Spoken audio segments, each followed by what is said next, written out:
Siamo arrivati all'incontro.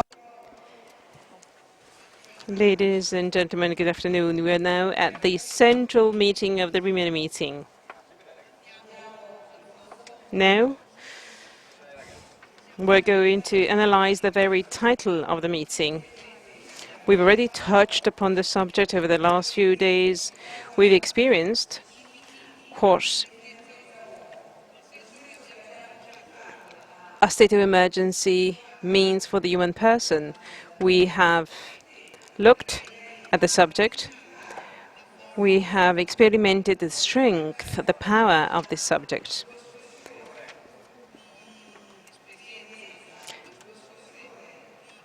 Listening to different experiences, to different debates that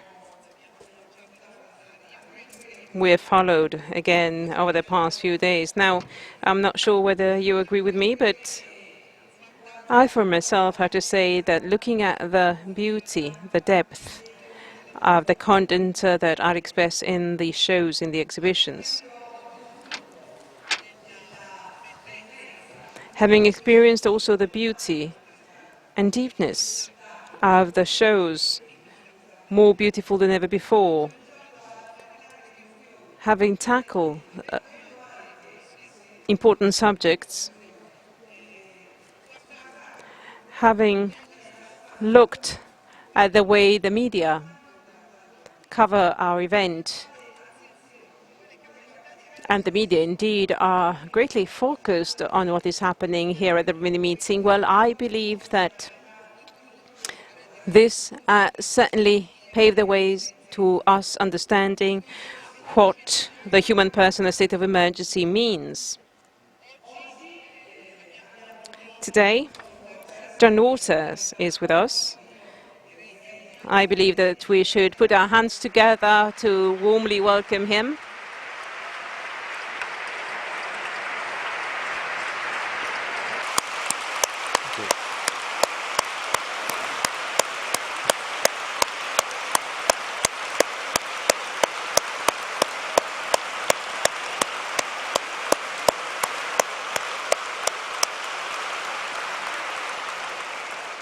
John Waters.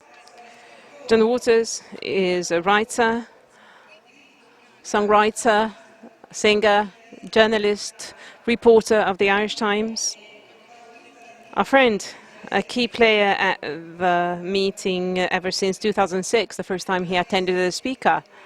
And I believe we should also say that the time when he has become a closer friend of the meeting was 2 years ago, with his famous, indeed it was, a famous exhibition on rock and roll as a quest for the infinite. You probably remember that was a show that was very fascinating. We remember that we devoted a lot of attention to this show, and during that week and later on as well, since the show traveled around and was taken to many locations, well, John enabled us to meet us with the rock music, and he had perceived prospect of freedom, the subject of freedom, the great journey of freedom. This is a main subject for John. The great journey of freedom, this is how he defined when Pope talked about himself facing with Pope Francis, and he reported about this journey, a journey that he is experiencing himself nowadays, which he's going to share with us today. We'd like to thank John Waters for sharing with us his experience. Is indeed what he's going to do. John never says what he has understood, what he knows, and he said so most often. He only refers to what he has understood with his heart, with what he has experienced first person. This is why we would like to acknowledge this to him twice again, because he is sharing his own experience with us today, and this is going to help us understand, and especially to see what the human person, a state of emergency, is, having hands-on experience on what the title of the meeting is today, this year. There's an outcry that Sahni launched at the end of the 80s, and that was not a denunciation because a man may never be defined by what he denounces. A man may only be defined by what he does in positive terms. I don't know whether you listened to the poet yesterday. There's always an outlook of the poet. There's always a positive thrust, understanding something positive is underway. This is what a man is. And the outcry that Sahni would launch in the 80s was not a denunciation. It was already an action of acknowledgement, recognizing one's humanity, recognizing one's longing, understanding where the core of the matter is, and is giving back humanity to the human being.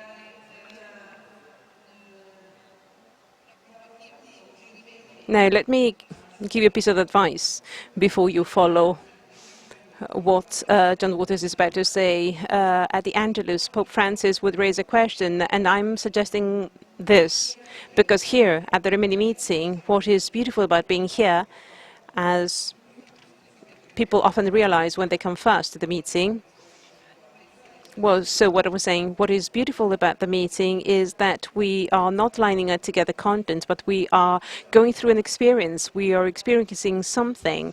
And when contents are so dense, then it is really beautiful to see things into perspective, to have an outlook on the faraway horizon. And I believe that the outlook for this listening is that the Angelus and in August, Pope Francis was raising a question. And he said, you all have a heart that has longings. And then he raised to somebody, is your heart actually living a desire, or is it close to the hopes of life? And well, this, I believe, is the question that should echo a question in our longing, a question in our heart. This is what I'd like to invite you to do before we lend our ears to what John has to tell us.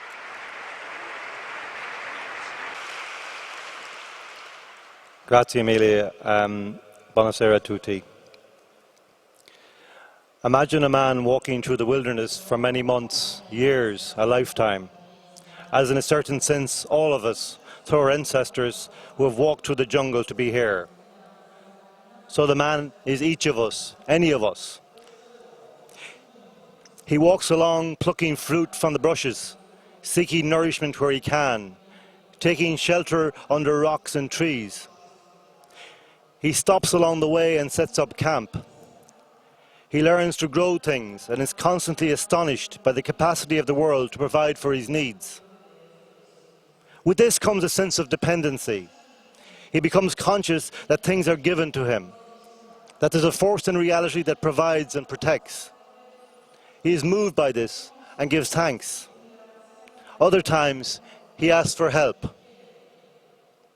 But then, imagine that this man, this you or I, keeps walking and reaches a new place, utterly different to the place he's come through. One day, he arrives at a building. Actually, it's an airport, although he has never seen anything like it and has no way of knowing what it is. The idea of human flight is miraculous to him. He walks through the doors into what's really a machine that transports people from the entrance to the aircraft and later back again. For those who designed and those who requisitioned this machine, the people are commodities, units of air travel consumption, their lives measurable in air miles, baggage allowances and footfall. The man who's come from the wilderness is astonished by this machine. He cannot believe the shininess of it, how efficiently it moves people from one place to another, how people collaborate in their own transportation, and also in their own dehumanization. He watches them remove their belts and shoes and stretch their arms out to be searched. He jumps onto the escalator and tries walking up the wrong way. In the airport cafe, he picks up a croissant off the counter and eats it, as he picked berries from a bush in the wilderness before. He is reprimanded for this. They sell fruit in the shop over there, he is told. So he goes to the fruit shop and picks up an apple. Before taking a bite, he blesses himself, looking upwards. The assistant looks at him strangely. "What are you doing?" she asks. "Giving thanks for the apple," he replies. "You're welcome," she replies, "but you must also give me money for the apple." The man continues gazing upwards, and the assistant says, "Who do you think is up there? Are you crazy?" Soon the man starts to learn that the rules are different here. He needs money, so he needs to work, so he gets a job shining shoes. Now he can buy croissants and apples instead of picking them off the counter. He buys shoes of his own to practice his new trade. He sleeps in the departure lounge, and if anyone questions him, he says his plane has been delayed. He buys a suit in Hugo Boss. Everyone seems completely at home here, although he notices the population changes every day. He rarely encounters a familiar face, except the assistants in the cafe or the fruit stall. He asks people many questions about this thing called an aeroplane and this thing called a croissant. They look at him strangely. "Where have you been?" they ask. It's obvious. It's an airport. This is the modern world we have made for ourselves. So he learns not to ask daft questions or to speak about his past life, to act as unsurprised and as bored as everyone else. He learns that there's no need to say thanks in the old way, because all this is made by men. You just say, "Cheers," and the assistant replies, "Have a nice day." Gradually, the man from the wilderness becomes part of the airport, and to accept that everything is different here. He decides, "I like it here. I feel safe. Maybe one day I'll even catch a plane." And gradually he finds himself joining in with the new thinking he has found here. He no longer asks for help or kneels down in thanks. He loses his astonishment and his gratitude. He no longer feels dependent, until perhaps that day when he eventually decides to take his first flight, when he may find himself again pleading with God to bring him back to earth safely. But what has changed really about this man's life? He is still the same man.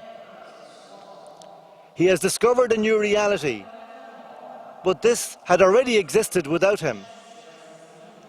It has changed his life and eventually his outlook on life. But this has not been the result of a transformation within himself. The main change is in his thinking. His mind has been changed about everything because he feels safe in a place other men have built. But all of the materials the other men used to build the airport were given to them in the same way as berries were given to the man in the wilderness. They have found the materials for their airport already in the world. So nothing fundamental has changed. There's no reason not to say thanks. By imagining that their lives are now generated by themselves, they are living an illusion. In the Bundestag in Berlin 2 years ago, our beloved Pope Benedict XVI spoke about the bunker that man has built for himself to live in. A bunker without windows. The bunker operates by the logic of positivism. Everything must be demonstrable, provable, verifiable according to empirical measurement. In the bunker, there's no space for mystery. The bunker, like the airport in our story, is a metaphor, but also a concrete reality of modern culture and its logics. The bunker is for the most part built of thoughts, which imprison us in particular ways of seeing. and also to keep other ways of thinking at bay. The bunker exists in public attitudes, education, politics, media, popular culture, in modern myth and metaphor. Inside the bunker, we feel safe. We know the dimensions of everything we encounter. When something goes wrong, we can fix it straight away. The bunker eliminates surprise, shutting outside the inconvenient mysteries of existence. And in this situation, we have become convinced that we are the masters of our own existence and destinies. In the bunker, man pretends that he is not a creature, but his own master, creating the conditions for human life. And yet, Pope Benedict said, in this man-made world, man still covertly draws upon God's raw materials while denying their origin. The bunker constructs itself all around you and in you. It grows like an organism which expands by the logic of its own DNA. I help to build the bunker in myself and in others. The only understandings that can flourish in the bunker are those that are already strong. As in a garden, unless you control the weeds, you cannot grow daffodils and tulips. The more fragile the flower, the less its chances of surviving. The history of human society reveals that human life needs more to sustain it than mankind is capable of imagining or generating. The necessity to maintain a focus on the beyond, on the infinite and eternal, is hardwired into mankind and intrinsic to the imaginations that sustains and propel us. Ultimately, all man can create for himself are false hopes that sustain him for an instant and then dissolve, leaving him grasping for the next. His essential mechanism depends on a relationship with the mystery from which he derives. Nor can man survive in the environment he builds for himself, because there's nothing there to surprise him, and man depends on surprise for the life of his spirit. For this reason, to achieve dominion over reality, modern man has tried to smother his own spirit. But this is counterproductive for man's scheming, because only to the extent that he can replicate in his schemes and edifices the mysterious promise he has noticed in pre-existing reality, have his plans for himself a chance of success. If his own longing for transcendence is not taken into account, his project lurches towards disaster. Our hope then springs from a paradox of that reduction. Bunker culture trades off the trace of transcendent longing that continues to reside within human beings. Although man's plans for dominion over reality repeatedly come to nothing, or to disaster, those who repudiate God in the running of the public realm still rely on the continued existence of a deep and inextinguishable desiring in the human heart, which continues to tell each one of us that up ahead there is something momentous. Thus we see that when Pope Benedict spoke of using God's materials in the bunker, he wasn't speaking merely of bricks and mortar. The bunker can only exhaust itself in seeking to replicate the conditions required by our desiring. It cannot supply the answer. This is the meaning of the present economically defined crisis.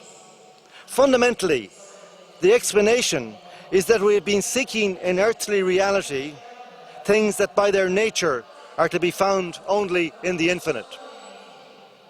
Perhaps, it is sometimes prognosticated, the recurrent failures and catastrophes arising from man's utopian adventuring may awaken in us a renewed realism. Perhaps we may again come to contemplate the true destination of humanity in infinity. I'm not sure. We have known for some time that the perfectibility of reality by human hands is a foolish and dangerous project. Stalinism, Maoism, Nazism tell us no less. Holocaust and apocalypse have not restored our awareness of the horizon that borders human scheming. But subtly, we have tried to shift our perfection project onto a different track, pursuing utopia in the economic dimension. Still, deep down, we're like the alcoholic who thinks there might be a different way of going about his obsession. Outwardly, with some qualifications, we admit to the limitations and risks of ideological prescriptions, but sneakily seek a different way towards the same ends. Human desire can become perverted only up to a point. Ultimately, the human being is left dissatisfied, and each attempt to break through this structural intractability results in further catastrophe. Man's ambitions will always fail unless they are directed at an authentic intuition of the human destination. So, it is clear. Further along the present route lies failure, catastrophe, boredom, and what is called depression. That is, the most inevitable symptom of an attempt to live a human life outside its natural, transcendental dynamic. The idea that science and progress are rendering faith obsolete is nowadays rarely far from the subtext of public conversations, and invades also the minds of believers, causing them to assume that faith must necessarily involve a kind of rejection of scientific reality. We're being led to imagine that the obliteration of the holy in our cultures is a function of the march of time, of growing human understandings, of the finding out of the mistaken hypotheses of the past. But modern-day skepticism is not at all a consequence of marching time or progress or growing intelligence. The problem of faith in modern culture is not due to any scarcity of reasonable evidence, but the inability to use the available facts to invigorate human reason to the full.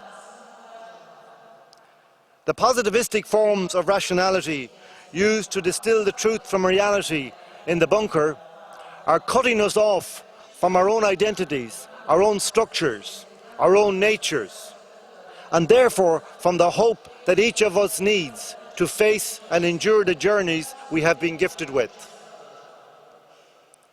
Human beings function best with some working model of the whole of reality, which is to say, a worldview predicated on the infinite, absolute and eternal possibilities of existence. Religion offers such a hypothesis. It gives us a map of the total relationship with reality.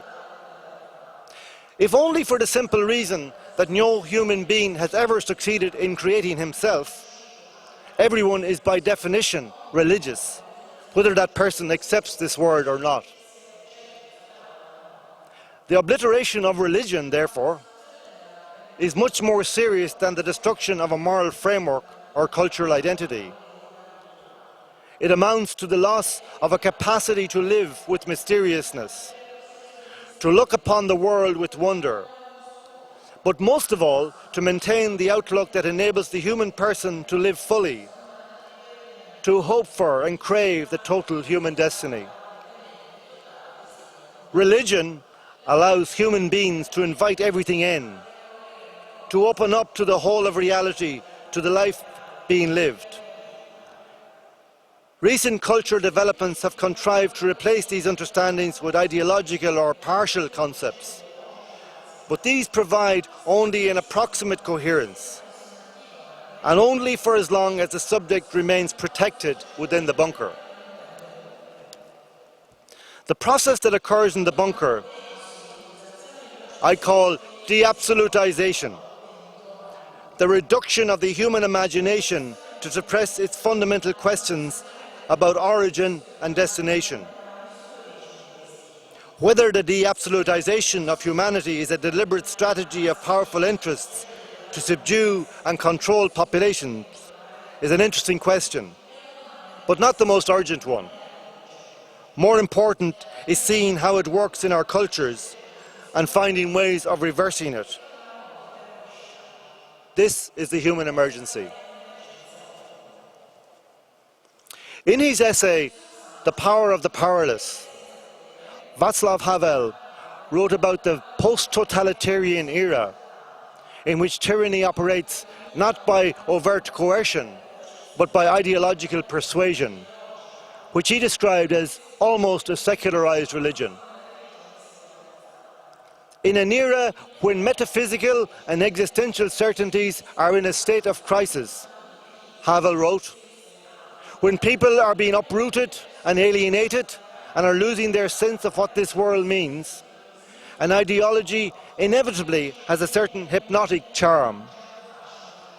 To wandering humankind, it offers an immediately available home.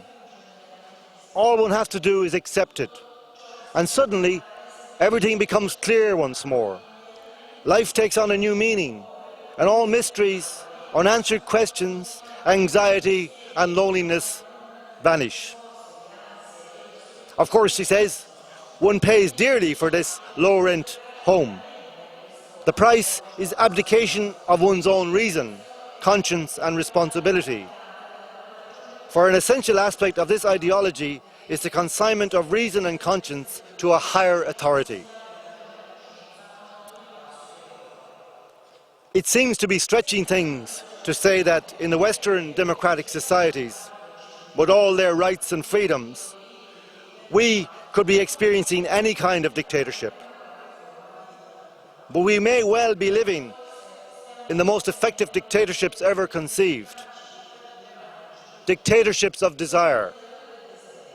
Tyrannies in which our longings have been misappropriated against us and against our definitive interests, fundamental natures and basic human structure. What if the most powerful ideological control mechanism of all is that which usurps those natural processes to enslave us, to push us gently into accepting a reduced form of freedom? Sometimes, instead of going to the park for a walk, I go to the shopping mall and end up buying myself a new suit, a t-shirt, a new pair of shoes, or perhaps an iPhone, which, strictly speaking, I don't need. I find it interesting to observe this process of my desire misplacing itself. First, I pass the shop window and see a dummy wearing a new suit. I say, I like that suit. Maybe it'll look good on me. Already a fantasy is underway. I'm emerging from the present moment and entering into an idea of myself at some future moment. A moment in which I'll be, in a sense, perfected. Unconsciously, as I contemplate what I'm thinking of purchasing and the effect it will have on my existence, I'm gazing forward to this moment in which I'll have reached something like the optimum of my capacity for satisfaction. I'm preparing the way for a paradisiacal moment here on earth. But then I look at the price tag on the suit and I say, no, it's too much. So there's a struggle in me between the price and the fantasy. So I walk away, deciding against this moment of perfection. But my going away lacks conviction. In fact, I cannot get the suit out of my mind. It has become for me talismanic of something disproportionate, something deep in my desiring.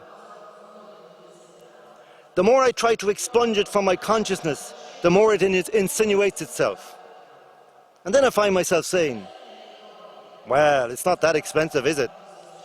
For something so perfect. Something that will make me perfect. For this is what it's already come to mean. So I walk around, apparently aimlessly. But somehow my journey takes me back past the shop with the miraculous suit. I look in the window again and say, yes, it's a very nice suit. Then I notice a sign I haven't spotted before. It says, today, 20% off. It's my lucky day. Wow. If I'd seen the suit yesterday, I might have ended up paying too much. Tomorrow, perhaps I might have talked myself out of buying it. But today, it is reduced, just for me.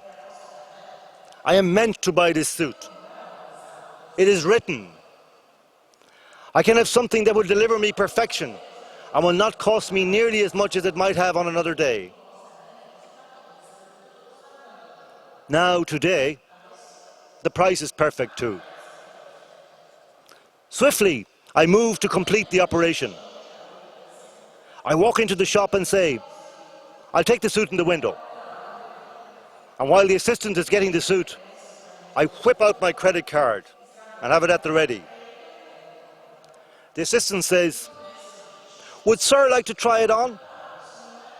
I know this is sensible. It might not fit after all. But I also want to do this quickly to get out of the shop with my purchase without a fuss. However, I have to admit that the assistant has a point. So I take the suit and go to the fitting room. The suit doesn't fit as perfectly as I had assumed, but it's okay. My idea of perfection has become so aroused that I'm prepared to overlook the evidence of actual imperfection. So I take it off again, emerge slightly flushed from the fitting room, hand the suit to the assistant, slap my credit card on the counter. The transaction is almost completed, but already a sense of guilt is growing inside me. In some part of myself, I know that things are not quite as I'd like to believe. But still, I have the suit and its carrier in my hand, and I'm heading home with my piece of paradise. The guilt is niggling at me still. But perhaps, coming out of the shopping mall, I see a beggar sitting with a paper cup in front of him. Ah. I fumble in my pocket for some change. I find a €2 coin. I drop it in his cup. With this €2, my conscience is quieted for my journey home. I'm at peace. Back home, I hang my new suit in the wardrobe, beside the other suits, of which I have already too many. I gloss over the niggling evidence that threatens to bubble up in my consciousness, that none of the previous suits have yet delivered me to paradise. If I stop for long enough to consider things, I might recall that I have been at this precise moment several times before, and that it never ended in the way my sense of anticipation is promising me. I close the wardrobe doors and walk away. Then, time passes, perhaps a week or two. Sometimes the suit comes into my mind, and I briefly consider when I will wear it. And this brings a warm feeling. But gradually the awareness of the suit begins to fade in me, and after a while I cease to think of it. Then, several weeks later, I open the wardrobe, and seeing the suit carrier, I take it out. Ah, a suit. Curiously, I open the bag. But now there is no feeling of excitement. It is merely another suit, like several others I already own. The fantasy has evaporated. It's just another suit. And then, In a few weeks, the credit card bill arrives, and the guilt returns, perhaps accompanied by a little shame. And there is no beggar in the vicinity to whom I can give €2 to buy more peace. This is the story of our desire gone crazy. It happens to us because we are made for perfection, but are prone to having this desire misappropriated in us. Unprepared for this, we're doomed always to seek the correspondence for our desires where it's not to be found. Sometimes a suit, sometimes a handbag, sometimes shoes, sometimes an iPhone, sometimes a car, a boat, mansion. But always it has the same driving ingredient, the infinite desire for something that we know deep within ourselves is not really a suit or any kind of clothing or anything I can possibly imagine being able to buy. Again, we see that when Pope Benedict spoke of using God's materials in the bunker, he was not thinking merely about concrete things. The deepest desires of the human heart are used also in the marketplace to ensure that the wheels of commerce keep turning and business continues to grow, and that people continue to be convinced that this growth is a measure of human well-being and therefore of happiness. And of course, there's one guaranteed aspect of all this. From the viewpoint of the market, from the perspective of continuing growth, that the desire will never be satisfied. You might think that after buying 6 suits or 7 suits, 9 suits, 15 handbags, 4 cars, 3 boats, 2 mansions, and each time discovering the same thing, that one day the busy shopper, consumer, would sit down with himself or herself and say, none of this has satisfied me. You would think that before long we might exclaim, suits are not the answer, or shoes are not the answer, things are not the answer. But this never seems to occur to most of us, not definitively at least. Always there's the prospect of another seduction. The amount of money each of our societies now owes, sometimes to other societies, sometimes to interests within themselves, has moved far beyond the human capacity for apprehension. When you see these debts expressed in an economist's graph, like a range of mountains on the skyline, it becomes a graphic image of our desire focused on the wrong things. Or like a series of cysts on the skin, suggesting something seriously wrong underneath. Human desire has burst through our man-made systems like a hurricane through a village fete. To understand more fully, therefore, we need to see our desire as a thing in itself, and to ask ourselves what we have imagined it to be for, and where this has led us. Our desire has become so rampant that we have far exceeded not just our own capacity to repay the debts incurred in chasing it, but also the capacity of our children, and maybe even our children's children. Tanja Sahni and Pope Benedict XVI spoke to us many times about the damage sustained in modern society by the human eye. This requires some clarity in the present moment. Because of what I've described, it might be deemed an excess of the eye, an excess of self-centeredness. It is indeed strange to suggest that in an age which becomes increasingly individualistic, there could be some problem with human subjectivity.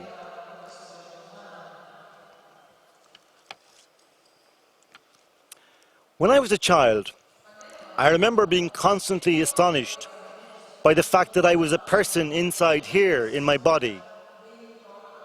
I knew the world had had a history before I arrived, and that I had not been part of it. And now, here I was, looking out, witnessing everything. It astonished me that my existence should arise now. Why? And I assumed that other people must have the same sense of the exceptionality of their presence here. I would sometimes ask the adults if they had the same amazement at being inside their own bodies, asking questions. But when I asked them, do you feel like this also? They would shrug and say something like, don't ask silly questions.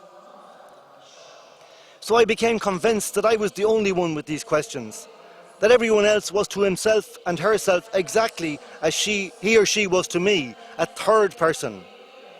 That I was the only first person, the sole subject among a whole race of objects.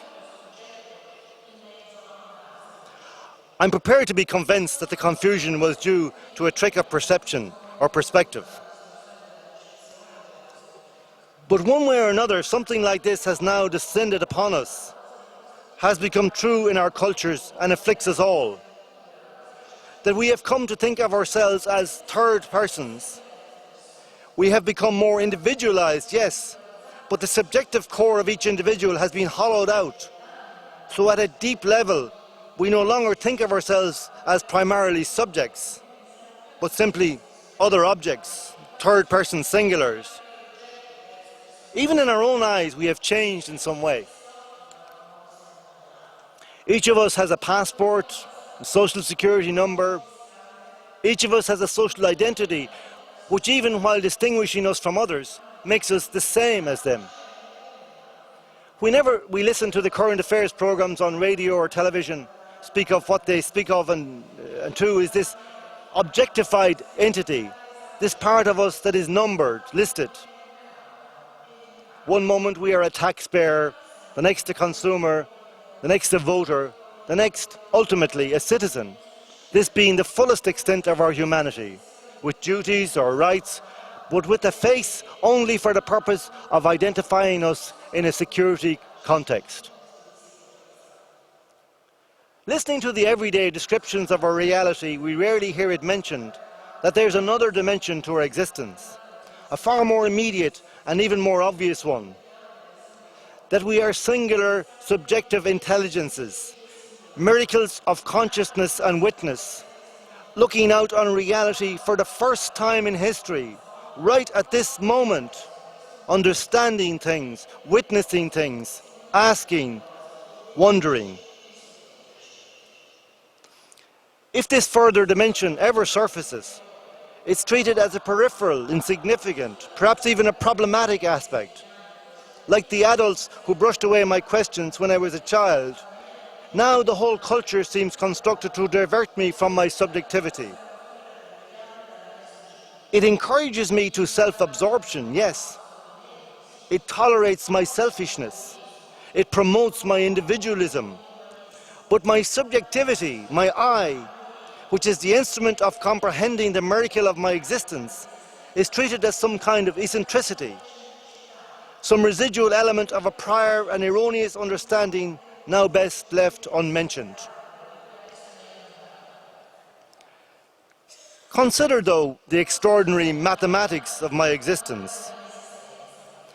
That I am one of 7 billion human beings alive on this relatively tiny speck of matter, spinning round a tiny star in a galaxy of billions of such stars, in a universe of perhaps trillions of such galaxies. And here I am, right at this moment, looking out at you, asking, who on earth are all you people? Not in 374 years' time, not 635 years ago, but right now, at the only moment that appears to exist. My existence, statistically speaking, is so close to impossible as to be, by any earthly standard, impossible. If we translate these statistics into a bookmaker's odds, we realize that no one would ever bet on me existing. My existence is impossible, and yet here I am. Yet every day I look for evidence that the culture in which I live grasps the nature of this miracle, and I rarely see or hear it. This is extraordinary, that we have constructed cultures which can conceal from us the miracle of our subjectivity in the most individualistic age in the history of the world. What's happening? Well, in order to create a material society based on misappropriating human desire for perfection, it's necessary to effect a two-stage process. Firstly, you undermine the subjectivity of the person. Then, you persuade the undermined person that he can restrict his human identity in a material way. So, our cultures first eliminate us from the picture and then invite us to reimagine ourselves as though through a sheet of glass or projected onto a screen, like looking at ourselves in a shop window or on a computer, TV or movie screen. We exist only by seeing ourselves as a reflection or projection. We become actors in our own existences. As if the insides of ourselves have been removed, we've become literally non-entities.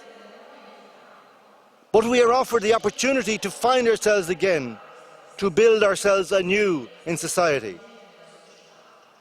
The blocks of this building process are the things we own, the things we wear, the way we look, where we live, the cars we drive. Gradually, a new person is constructed to replace the subject who has been suppressed, replacing the I that has been destroyed. You can observe this process especially clearly in social networking on the internet, where young people come to know themselves only in the reflections afforded by other users. Who I am depends on how many friends I have, on how many people like what I say. Who says I'm beautiful? Without such affirmation, it seems, I am nothing. I do not exist until I'm summoned up by the approval of others. There's nothing inside me to affirm who I am. This comes only from my willingness to supply the culture with the obedience it demands. De-absolutized by the culture in which they live and breathe, our children reconstruct themselves in the woundedness that arises from their removed eyes, their emptied out subjectivities. They reconstruct themselves anew from the reflected impressions of others, accepting nothing in themselves but what is affirmed by the other objectified non-entities with whom they seek communion without knowing what they seek. Another vital instrument of the bunker is the attack on the wisdom of the past. It's as though the greater by far share of human development and learning has occurred within the recent past, say the past 15 years, as compared to the vast span of human evolution and progress. The fact of living in the present enables the speaker to lay claim to understandings assumed to have escaped the thought processes of even the most brilliant thinkers who lived a long time ago. Even the most naive and ignorant are entitled to claim superiority over the most enlightened of those who lived in the past. A tweeter or a texter, exuding an unerring sense of condescension deriving from the technology being used, feels secure in dismissing past understandings simply because such insights were arrived at without recourse to the tools available to him. St. Augustine, in his Confessions, wrote about the meaning of time. This is what he said. What then is time? If no one puts the question to me, I feel I know the answer. But if the question is put and I begin to explain, I enter upon unknowing. But yet, I am able to say with confidence that if nothing were passing, there would be no past time. And if nothing were coming, there would be no future time. And if nothing were, there would be no present time. These two sandwiching times beg the question of their existence. For what can they possibly be when the past is no longer and the future is not yet? And yet again, if the present were always present and did not travel into past, time truly could not exist, but in eternity. This leaves it that if time present only comes into existence because it travels into time past, can we really say that it exists at all? That is to say, if its very cause of being is that it shall not be, we're left with the conclusion that time is something real enough to be worded, but defined by perpetual migration. In this passage, Augustine takes us on a playful ride into our confidence in grasping meaning through words. Yet, in a few deft sentences, he cuts also to the heart of one of the most perplexing conundrums of reality, the nature of time. 1600 years ago, later, his words erupt from the page as proposing a still fresh question in the clearest way. Yet, at the level of popular discourse, we, in our bunkered knowing, can feel condescension towards Augustine on account of his insistence upon investigating things that are obvious. Who needs to waste time thinking about time when I have the time right here on my iPhone? The very existence of my watch or my phone gives me a sense of ownership of humankind's conquering of time. And yet, in truth, I didn't build my watch or my iPhone. I bought them in a shop. I know almost nothing about their workings.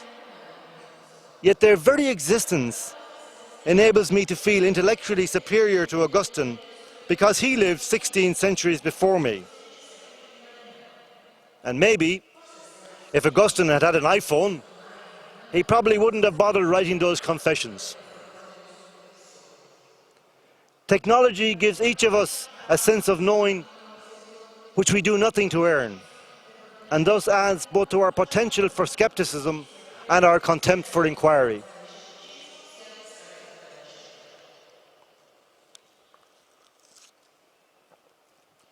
We propose one by one to dispose of all mysteries, to awake one day knowing everything.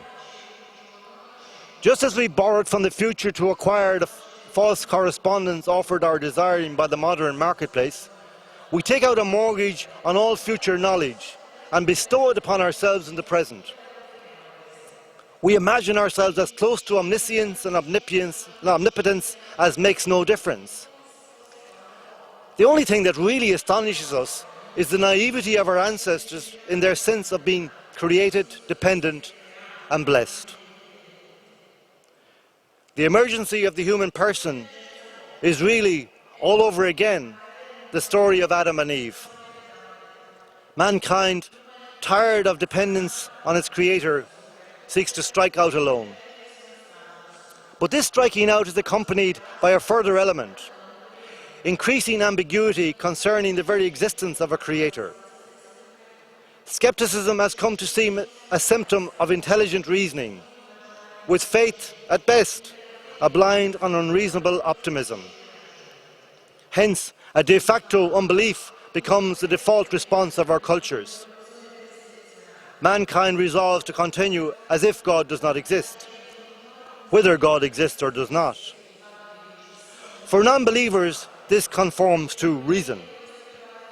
For believers, it means that God is converted into a kind of bonus.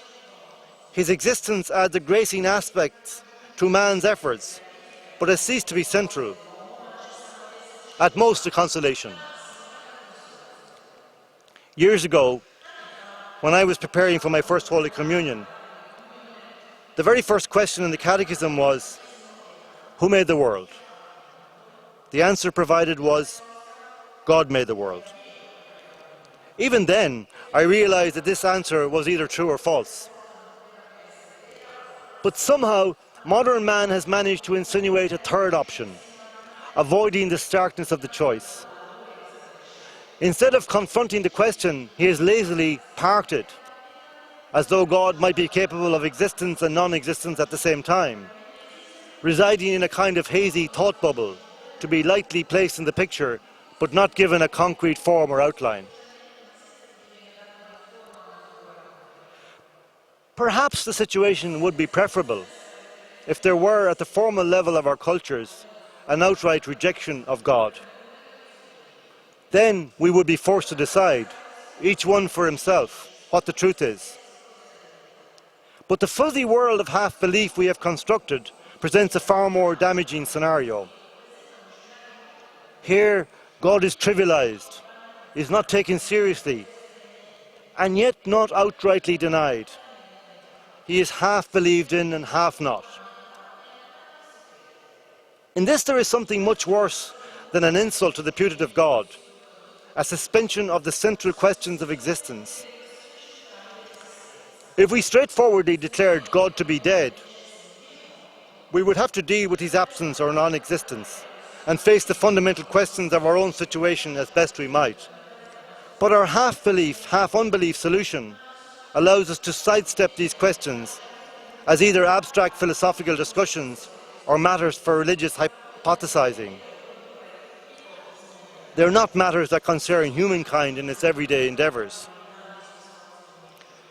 This blurring of our religious imagination has occurred as part of an overall narrowing of the scope and capacity of public reasoning. In this, the human situation is defined exclusively in bunker terms, which means ideology, politics, economics, psychology, all objectified understandings in which a collectivized expertise is able to explain to each of us why we think and behave as we do.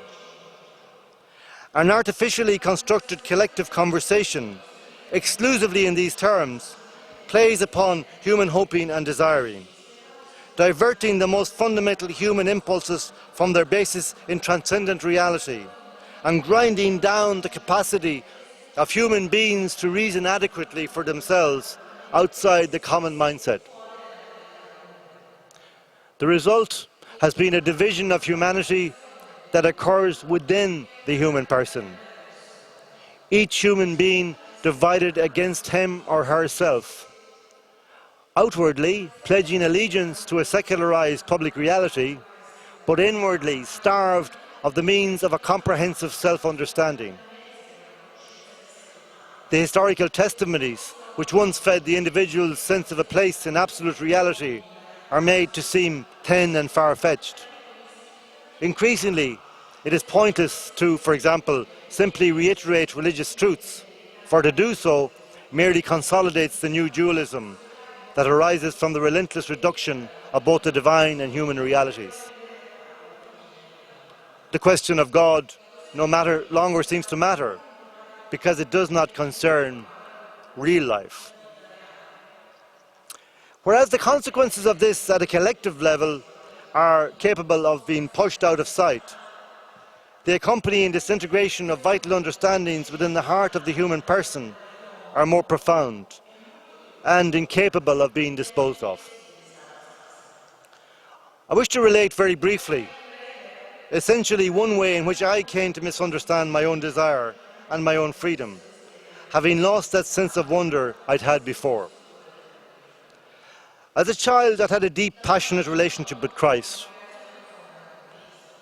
But as a teenager, I became attracted by the promise of a new kind of freedom.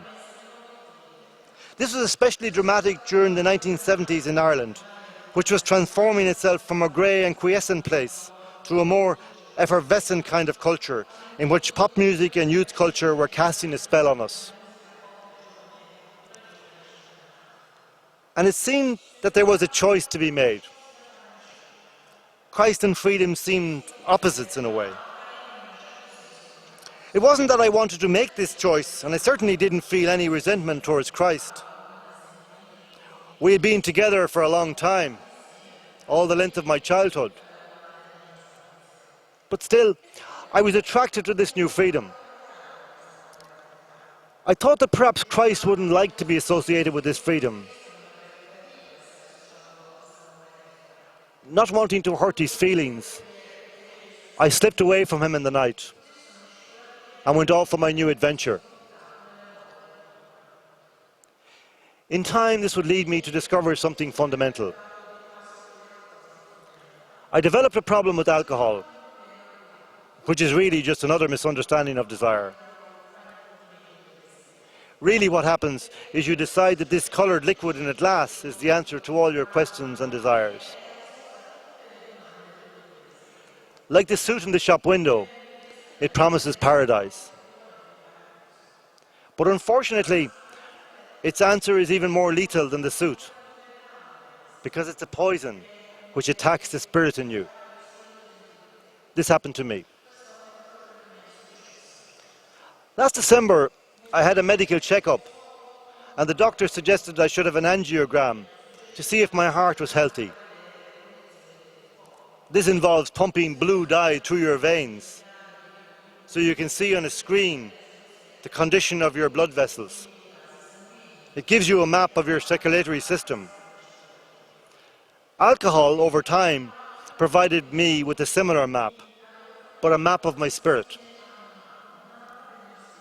Essentially, through my experience of alcohol, I learned that my structure was defined by an infinite desire for something great.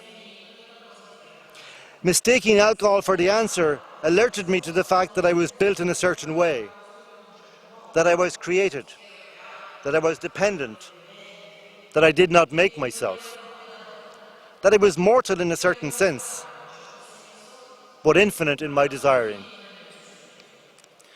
But what was my desire for? I was fortunate to meet some people who had been on this similar journey and who said to me, the answer to your question is God. My first response was, I spent 20 years running away from this. But I stayed close to these people and gradually began to understand differently what they were saying.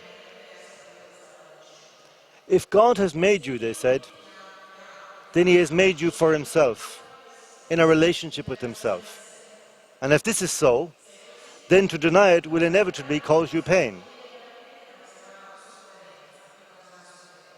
So, have you suffered pain? Yes.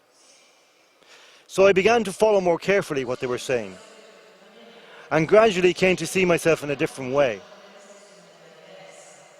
And I became again a little like how I remember myself as a child, or like the man out in the wilderness, asking for help, wandering around, asking questions, saying thanks, speaking to Christ, who I realized remained near. I did this initially as an act of faith, but without belief.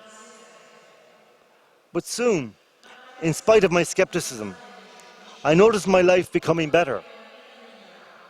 I didn't need to drink anymore. I was no longer afraid.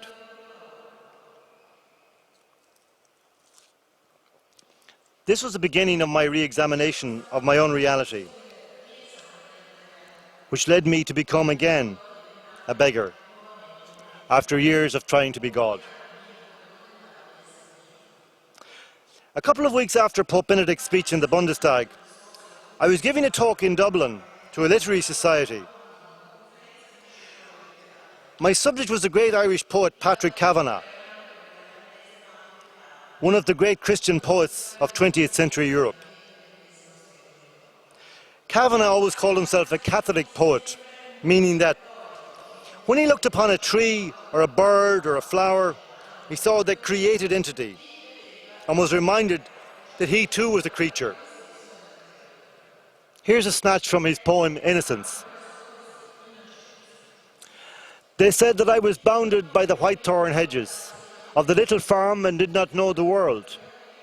But I knew that love's doorway to life is the same doorway everywhere. Ashamed of what I loved, I flung her from me and called her a ditch, although she was smiling at me with violets. For Kavanagh, poetry was not literature, but theology. He said that the important thing about a poem was the flash, which he defined as the other world alertiness to its existence. This flash occurred at once through the words and in a strange way independently of them. Many years after his death, I came to know his younger brother Peter, whom Patrick once called my sacred keeper. Peter explained to me that a poem is really a prayer. He said, Patrick believed in the divinity, So what he hoped was to get a flash of that beatific vision, that supernatural place. Words are the least important part of it. In a poem, words burn up in a tremendous thread of something unusual. But 2 years ago, talking of these things to a de-absolute-ized audience in a leafy suburb of Dublin, I could tell that some among my audience were unhappy with this kind of characterization. In Ireland, it's no longer fashionable for writers and poets and musicians to speak about the flash. At the end, a man challenged me and declared, "This kind of thing is hopelessly out of date." "I came here for a talk about Kavanagh," he complained, "not a lecture about Catholicism." I responded that Kavanagh saw himself as I described him, that to overlook this was to miss his essential meanings. "Oh, we're tired of all this stuff," the man said. "Don't you realize that man has been to the moon?" Time stood still. I knew I had just received a postcard from the bunker. For this sentence really encapsulates everything that Pope Benedict was talking about. Don't you realize that man has been to the moon? Really, this man was expressing the certainty of positivism, the confidence given him by the bunker that there was no longer any need to consider the idea of a creator or the mystery of himself or his life or reality. And in this moment I understood that I had to answer. And yet, remember, I was in the bunker too. The words the man spoke made sense to me. They belonged to a rational way of thinking that was familiar to me, that I too could succumb to at any moment. The man was expressing something now widely professed at the very heart of public culture in my country and the wider world. The implication? That scientific progress had debunked the Christian view of humanity and reality. This idea is nowadays rarely far from the subtext of our public conversations, and, if we're honest, invades also the minds of believers, whispering that loyalty to religious ideas is adhered to in spite of the apparent facts of existence. Don't you realize that man has been to the moon? I had no answer. I simply opened my mouth, and out came a question. Have you been to the moon? And the man said, no. So what difference has it made to your life that another man has been to the moon? Are your heart's questions answered by this knowledge? The man looked confused by the question, but also a little more angry, as though I was playing a trick on him. He replied that his children and grandchildren had put all this thinking behind them. I understood. He thought it was obvious to any intelligent person that because he had watched a man walking on the moon, everything was changed. It didn't occur to him that this might be anything other than a rational, intelligent position before reality. But I said, Neil Armstrong went to the moon and walked on it. And then he returned to Earth and went to his bed and slept. And next morning he got up and walked into his bathroom, looked into the mirror and saw the face of Neil Armstrong looking back at him. And despite having walked on the moon, he had the same questions as before he left the Earth. Who is this man? Who generates the life inside this body? Why is Neil Armstrong here? When you investigate the backgrounds of the scientists and adventurers who have been at the cutting edge of human progress, you often discover that their religious certainty has been increased rather than reduced by their experience at the frontier of human discovery. Many astronauts especially appear to have had their faith enhanced as a result of close encounters with the universe. Although Neil Armstrong did not speak publicly about his personal beliefs, he was known to be a man of strong faith who believed in a personal God. The last act of his fellow Apollo 11 astronaut, Buzz Aldrin, before the door of the spacecraft was opened, was to take out a Bible, chalice and sacramental bread and wine. Before making history, he celebrated communion. John Glenn, the first American to orbit the Earth, said, "To look out at this kind of creation and not believe in God is to me impossible." Up there, these men became astonished. They were awestruck. But all such feelings of awe and humility are spared us by the bunker. Warm and safe, we watch the heroes of human adventuring and come to the opposite conclusion: that human omnipotence is one step closer, and God therefore superfluous. Those who tend to state things in these terms will usually have themselves had no part in the project of human progress or scientific innovation. They simply lay claim, for ideological purposes, to the advances made by others. They are bystanders, appropriators, not protagonists or participants.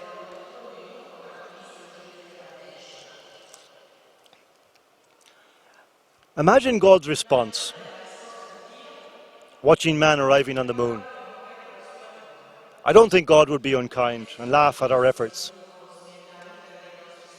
Nevertheless, surveying the extent of the heavens he has made, he might well be forgiven for smiling to himself and thinking, how nice that these people have managed to leave their own planet. Like a father watching his baby crawl across the carpet for the first time. Mankind's contemporary generalized sense of impending omnipotence is a trick of false logic. Every day we receive information that adds to our sense of humankind moving inexorably towards omniscience and omnipotence. A new frontier in science is announced, and the popular media extrapolate from this a judgment concerning the most fundamental nature and place of man. We receive this judgment and may feel changed or bound by it, and yet have almost no understanding of the nature of the advance that has been made, which is usually described in the most cursory and approximate fashion. Most of us are uninvolved in any of this human advancement. We are bystanders. Yet, each time, a warm glow of satisfaction may suffuse us, because mankind has made another giant leap forward. The idea that human progress changes mankind's condition fundamentally is for each of us an illusion that comes to us by word of mouth, a rumour of approaching omniscience that really adds nothing to what we truly know. Sometimes this process affects us in spite of ourselves, in spite of our determination to believe, even in spite of our understanding that faith in God has had a coherence in our own lives. Each new pronouncement appears to be definitive, to suck another quantum of life out of our hoping. We imagine we have no way of interrogating or answering it, so it appears to impose on us a definitive judgment. It feeds our skepticism from the stolen breath of our life. Modern man feels increasingly clever, but remains immobilized before the questions that confronted his ancestors in their piety. His head believes himself part of the great project of approaching omniscience, but his heart feels excluded. At best, he feels his doubts are his alone and better kept to himself. But there is good news, my friends. In the bunker, there is one aspect of our self-suppression that remains untenable in the long run. Man has shut out the mystery of the universe, but brings the mystery inside within his own being. We are the mystery too. And we cannot shut this outside a wall. This is why it has been necessary to suppress the I of the human being. The I is what bears witness to the mystery. The most important step in regaining our lost subjectivity before the great questions of existence is to become aware of the bunker and be astonished again by my, your, our presence here. Even in the bunker, I can be aware in any moment of the miracle of my own existence. Once I become attuned to this sensibility, I've already started to reverse the condition in myself. The only way of proceeding is to make the bunker visible, to see its structures and consequences, how it has come to dominate our lives, and then to turn again towards infinity and know that this is far more real. Tanja Sahni gave us the method in the religious sense, chapter 10. He said, I want you to imagine that you're just being born. Close your eyes and imagine that you're emerging from your mother's womb. And he gives us permission to take with us to this moment all of the tools we use for apprehending reality, all the true instruments of our reason, our experience, intelligence, emotions, intuitions, etc. So out you come into the world, into this room. What might you conclude from this initial experience of reality? What is your response when you look at reality? The colors, movements, beings, light. All this in front of me. What is this? Who are these beings? And then to become aware of myself. Who made me? Me? What is this me? Do I, because I think, become the originator of myself? Who am I? My hands, where do they come from? I didn't make myself. I don't make myself. I make nothing. This we have lost. The astonishment at what is, what we are. We need to learn anew to switch over at any moment in the bunker and find this astonishment again. To understand what the bunker is doing to us and to glimpse what the bunker contrives to suppress. The challenge to reason in our time is not to prove the existence of God, but to dismantle the scaffoldings of false logic which have insinuated themselves between us and the truth about ourselves. Because of these reductions, whether we admit it or not, the bunker has rendered Christ as myth, sentimental idea, and moral policeman. This is a crime against Christ, but an even greater crime against humankind. Think. If you think about the way you think, it may strike you that your thoughts are a dialogue. You're walking around, driving your car, sitting drinking a coffee in a cafe. Here now, your mind is operating with words, without words. Either way, always like a conversation. With whom? It's as if there's another present. This being or relationship is with me always. It's always been there. Think. Just by being here, somehow, I feel loved. I've had this since all my life, but was unaware of it until recently. I took it for granted, or treated the feeling of ease it gave me as a naturalistic phenomenon. I had an understanding of God's love, but as an abstract, distant thing. I suppose for a long time I conflated it with the love of my parents, which I assumed also to be natural and indestructible. But now my parents are both dead, and it continues. I feel loved, and this feeling vivifies me with an inexhaustible appetite for life and living. Without the sense of love of which I speak, life would be unbearable, and nothing in the bunker would be able to protect me. It's time for me to put a name on this love, or I too may be deemed guilty of evasion. The name I put on it is Christ. This is the name of the one who holds me. I cannot lose Christ, but I can overlook his presence in the room I am in. In this very room, for the past hour.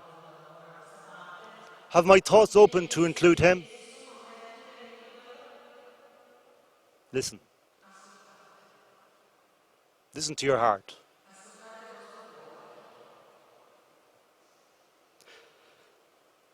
Why is the loss of Christ to be lamented? Is it a matter of extending respect to Christ, of honouring his coming, his sacrifice, and paying homage to his resurrection? At the risk of causing controversy, I would say not. If it were merely a matter of giving offence to Christ by forgetting him, we know enough of his personality to be able to live with the risks. Perhaps on Judgment Day we may be able to persuade him that we had a better solution to the question of our own destinies. No. The issue is that by virtue of our own given and irreducible structures, we cannot function outside the divine relationship which Christ offers us. It's not even that we have forgotten Christ. But as Flannery O'Connor observed, we've become Christ-haunted. Christ remains present, and we know it. Yet we cannot bear witness to him, cannot speak his name in fear of suspicion and condescension. Like Peter, we deny him until the cock crows. But the very enormity of the grief we feel, unconsciously or mistaking it for something else, is the measure of our desire for him. Our growing confusion, dissociation, alienation and loneliness create a negative image of the fullness we long for. Christ remains present, perhaps most noticeably in our sense of his absence. Feel it, my friends. Grazie.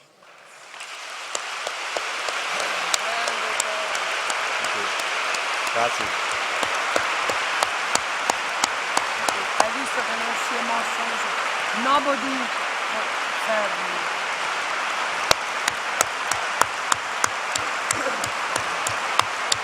Thank you.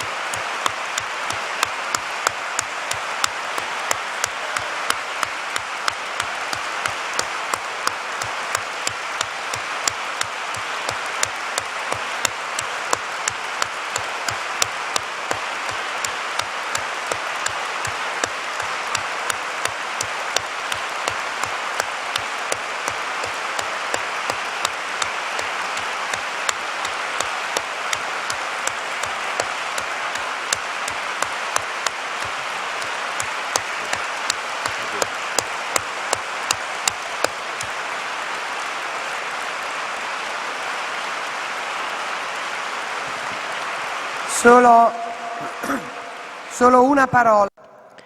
Just one word. Just one word. There's something moving, fascinating, while at the same time provoking. And the words by John, something that has been provocative for all of us, and that is that all what he said is taken from his own experience, is taken from a reasonable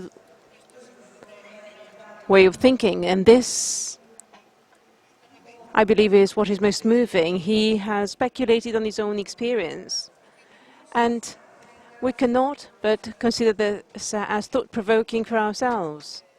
And I'm stating as much, looking myself also to what I'd like to say, to invite you to experience this mini meeting again, following suit and taking up this challenge and accepting this provocation,